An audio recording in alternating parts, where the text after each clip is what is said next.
Olá pessoal, terceira aula, continuação de espaços vetoriais. Vou falar agora sobre os subespaços vetoriais. Já fiz aqui alguns desenhos, porque eu tinha feito essa aula, ficou muito longa. Aí eu resolvi deixar uns desenhos aqui e começar de uma maneira diferente para ficar o mais rápido possível. Beleza? Subespaços vetoriais. Vamos lá. Vamos começar logo com esse exemplo. Vamos começar com o R2. Vou pegar o R2 e vamos pegar esse conjunto W1 aqui. Certo? Conjunto W1. Olha, esse conjunto W1 é um subconjunto do R2 e ele tem a seguinte propriedade. Os números aqui, ó, do W1, os pontos do W1, eles podem ser obtidos como vetores dessa maneira aqui e dessa maneira. E, na verdade, a gente vai ter todo mundo como vetores, que aqui é o que faz entender melhor a coisa. Não como pontos. Como ponto não dá para entender. Então, como vetor, um cara de W1 é assim. Então, o estágio W1 é essa extremidade de estar lá no W1. Apesar dele não ter origem W1, não tem problema. Então, esses aqui são os caras de W1. Se você perceber, se você pegar a soma de U com V, ou seja, dois elementos de W1, ela vai ser a diagonal maior desse paralelogramo que você desenha da seguinte maneira. Pega a paralela desse aqui e a paralela desse aqui e pega a diagonal maior. Esse aqui vai ser a soma de dois elementos de W1. Você vai ver que esses dois elementos, olha, a extremidade está fora da W1. Então, esses dois elementos aqui, a soma de dois elementos da W1 não está em W1. Tá certo? Beleza. A outra coisa, né, é que, se você, dado esse U aqui, por exemplo, você certamente escolhe um alfa suficientemente grande para o U sair daqui. Ó. Então, ele sai de W1 também. É claro que vai ter alfas que vai deixar o U aqui dentro. E você também pode pegar um alfa suficientemente pequeno e jogar para cá. Ó.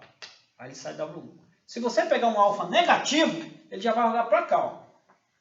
Né?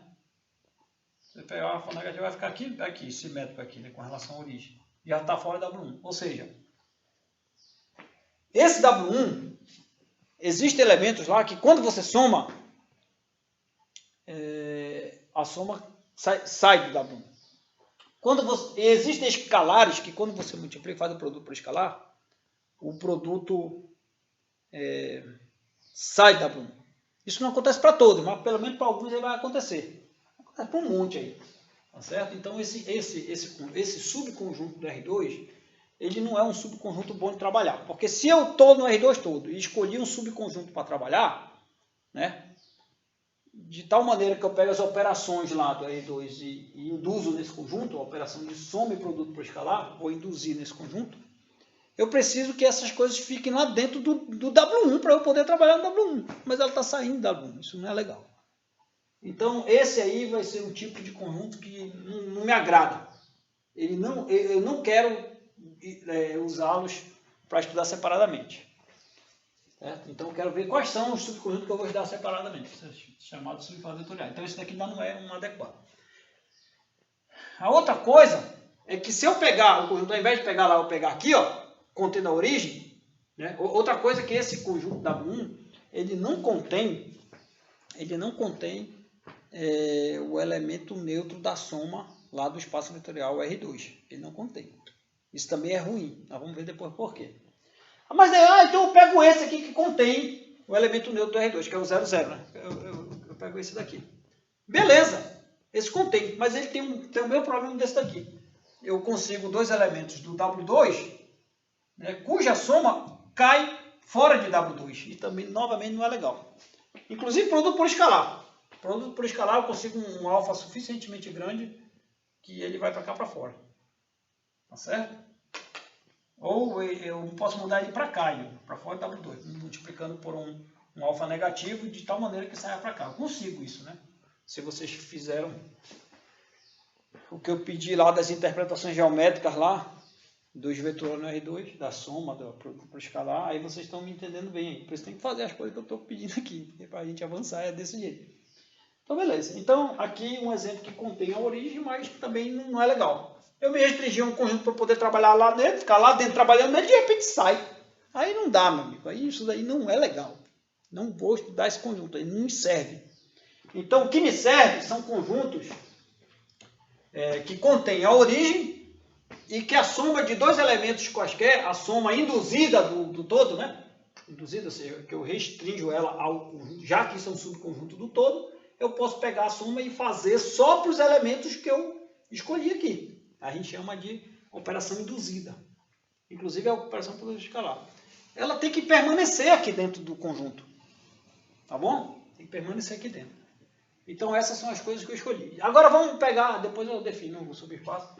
Vamos pegar R2, esses conjuntos aqui. Ó. Peguei o W1, ó. Cadê? O W1 foi essa reta aqui, que passa por uma origem, tem que ser retinha, não pode ter curvinha assim não. Porque eu não consegui fazer aqui direitinho. Esse W2, esse aqui, o W3, esse aqui, o W4 o eixo Y, o W3 é o eixo X, né? E assim vai. O W3 eu escrevi aqui, ó. É um subconjunto de R2, ó. Ele tem, só quem varia aqui é o X, o Y é 0. Aí o W3, né? Cadê o meu amarelo? O W4, quer dizer, o W4, eu também consigo definir ele assim, 0 no X, aí aqui Y tá ok, Y pertence a R, né? Também isso aqui é um subconjunto de R2. Não é o R2 todo, mas não importa. Né? Beleza? Esses outros, o W2, o W5, o W1, eu não dá para escrever ele aqui agora, porque eu precisaria dizer pelo menos a angulação aqui desse negócio. Eu preciso do coeficiente angular de uma reta aqui para dizer como ela, para eu escrever ela em termos disso. Bastava dizer quem é esse ângulo aqui. Esse ângulo aqui é suficiente para eu dizer quem é o W1. E esse ângulo aqui seria suficiente para eu dizer quem seria o W2. E esse ângulo aqui seria suficiente para eu dizer quem era o W5. Não sei se vocês conseguem me entender. Mas essa inclinação da reta, né, como você já sabe que ela passa pela origem, porque você precisa, para escrever a equação da reta, no caso escrever um conjunto aqui, você precisa do coeficiente angular da reta e um ponto por onde ela passa. Então o coeficiente angular eu consigo obter se eu tenho essa inclinação. Se eu tenho essa inclinação, eu consigo obter o singular de cada uma dessas retas. E um ponto por onde ela passa, todas elas passam pela origem. Né? Por exemplo, quando você conhece dois pontos por onde a reta passa, então um já é para, você já segura, o outro você faz aquela subtraçãozinha lá para achar o coeficiente angular, uma formulinha lá, né? O delta y, o delta x, acho, sei lá. Então, mas eu posso escrever esses dois aqui. E vejam que nesses conjuntos aí, desde que eles sejam retos, não pode ser coisa assim, ó. Se eu pegar dois elementos quaisquer, por exemplo, vou pegar do W1. Um elemento é esse aqui, ó. Eu tenho que olhar como vetor, posso olhar como ponto. Né?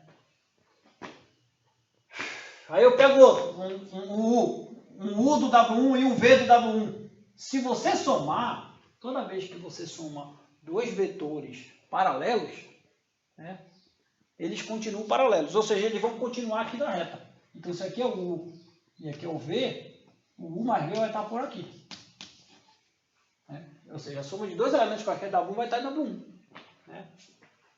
Beleza? Se você multiplicar por qualquer alfa, o que vai acontecer é que ele ou ele vai aumentar para lá, ou ele vai diminuir para cá, ou ele vai vir para cá, se for simétrico, por exemplo, mas não importa, ele vai continuar na reta W1. Certo? E ele contém o elemento neutro do R2, que é o 0, 0. Né? Tá aqui, ó. Bom, aqui estou fazendo aquele lá. Tá certo? Ou seja, ele não tem esse problema que estava tendo aqui, ó. Nem aqui. Essas retas. Se for curvinha, você vai ver que não dá, que sai de novo da curva. Então, retas que passam pela origem R2 são coisas boas de trabalhar. Certo? Você não pode pegar intervalo. A reta não é pequenininha, a reta tem que ir embora. Ela está indo embora para lá, tem que ir embora para cá, porque senão aí ia passar aqui o menino. Pode ser fechado aqui não, tem que ser aberto esse negócio. É uma coisa aqui. Então, essas retas que passam pela origem, todas são boas de trabalhar. Tá? Então, elas têm a propriedade de conter o elemento neutro da soma do R2, né, que no caso é a origem, e elas têm a propriedade de você pegar quaisquer dois elementos, né, identificar como vetores, somar com a soma induzida do R2, né? E ela fica ainda lá dentro. E tem a propriedade de você pegar, multiplicar por qualquer escalar e não sai de lá, fica lá dentro. Ou seja, essas retas que passam pela origem de R2 são subconjuntos de R2 que tem a seguinte propriedade. As operações induzidas nessas retas, ela deixa os elementos, como é que eu vou dizer? Elas estão lá na reta, vamos dizer assim. Né? Soma de dois elementos dessas retas está lá dentro. Produto por escalar, com qualquer vetor da reta, vai estar lá dentro. É nesse sentido. Ou seja, o W1 é invariante, vamos dizer assim, invariante pela soma e pelo produto por escalar. Invariante no sentido que não sai de lá. Entendeu? E contém a origem. Isso aí são os espaços que são bons de trabalhar. Eles funcionam, no final da conta, eles funcionam como espaço vetorial. Certo? Mas, como eles são subconjuntos de R2, que é um subespaço maior, nós vamos chamá-lo de subespaço vetorial.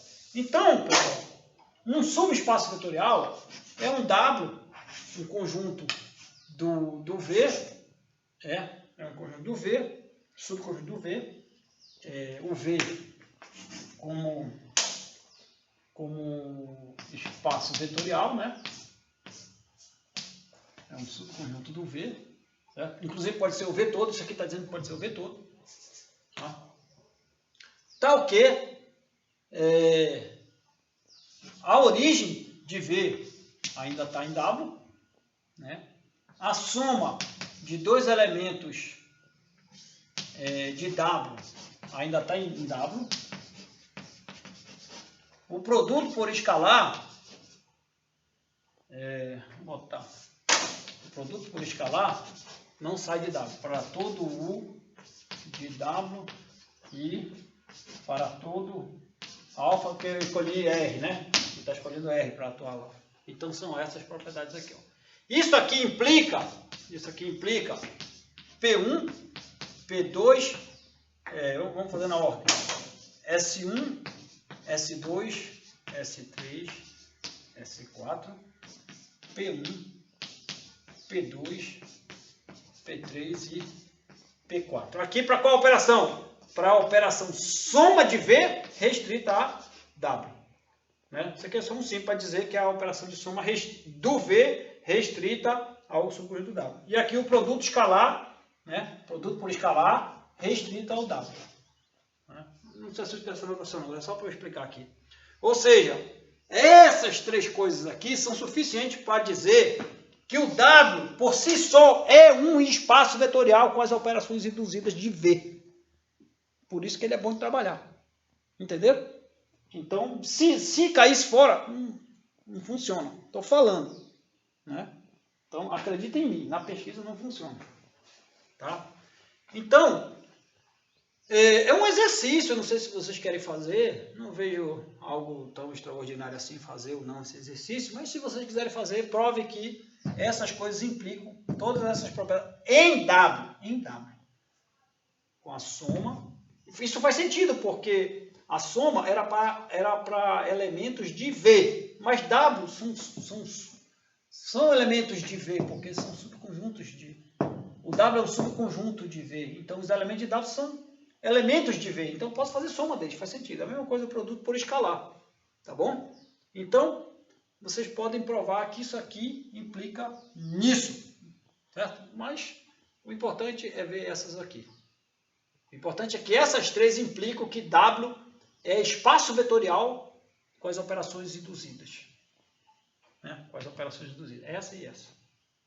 Ok? E os exemplos são aqueles lá. Tá bom? Tentem ver geometricamente por que uma curvinha aqui passando pela origem não é subespaço vetorial de R2. E tentem ver que retas que não passam, qualquer reta que não passa pela origem, não é subespaço vetorial de R2. Tentem ver por quê. Uma coisa importante aqui, ó. Olha o W3. Quem é o elemento neutro da soma do W3? Deve ser o 00. Você deve provar que é o 00. Que é o mesmo elemento neutro do R2. O elemento unidade vai ser o 1 também, né? Vai ser o número 1. O elemento de unidade é do produto lá, produto escalar. Na verdade, você pode até provar a seguinte coisa. Suponha que W tenha um elemento neutro dele mesmo. Um elemento neutro de W. Que não necessariamente é o elemento neutro do V. Aí você prova que não pode acontecer isso. Não tem jeito. Você consegue provar. Né? Você consegue provar. Se dá... Exercício. Suponha que W é um espaço vetorial, um subespaço vetorial de V. E seja 0W o elemento neutro de W. Então, 0W é o elemento neutro de V. É isso que você consegue provar. Tá bom? É fácil provar isso aqui. Por isso que é bom fazer aquele módulo 2 lá do Alex, do professor Alex daqui. Está lá no link lá no YouTube, na página dele. Porque lá ele dá umas técnicas para fazer isso. Para você, como é que você faz? Ah, suponha isso, suponha aquilo. Qual é o próximo passo? Inclusive tem umas resoluções lá bacanas dos monitores, dos tutores, né? Muito legais. O cara explica bem devagarinho. Mas é bom vocês olharem aquilo. Né? Então essa aula, na verdade, é até uma motivação para vocês reverem aquelas coisas lá. Tá bom, pessoal? Aí é isso aí de subespaços vetoriais. Olhem lá os exemplos que eu passei lá naquele link, que também são muito importantes. Pessoal, esse negócio de subespaços vetoriais, espaços vetoriais, a gente vai ficar a semana estudando isso. Apesar de ser coisas simples e tal, mas são coisas muito úteis, tá? Você tem que entender da maneira correta, não pode ficar nada decorado. Né? Se ficar decorado, não rola, sabe? Não dá certo, você vai esquecer logo e tal, e você não consegue usar se você decora. Você só usa se você entende o objeto que você está trabalhando. E eu garanto para vocês que isso é útil pra caramba. É muito útil, eu uso bastante. Né? Tem situações que o negócio não é um espaço vetorial, mas a gente associa a um espaço vetorial. Aqueles cálculos lá, o cálculo 1, o cálculo 2, depois o cálculo RN, essas coisas se estendem para objetos bem mais gerais que se trabalha em pesquisa via algum espaço vetorial que está relacionado. Mas tudo se baseia um pouco de análise também, não é só isso, tem um pouco de análise, você tem que saber matriz muito, bastante. Mas você tem que saber também análise, mas é aos poucos, tá? Eu estou preparando a mente de vocês aqui para isso, né? Eu espero que uma hora a coisa comece a ficar o mais natural possível e a gente comece a conversar matemática no nível o mais alto que a gente puder, que é muito bacana isso. Você vai ver que a matemática é bonita demais. Valeu!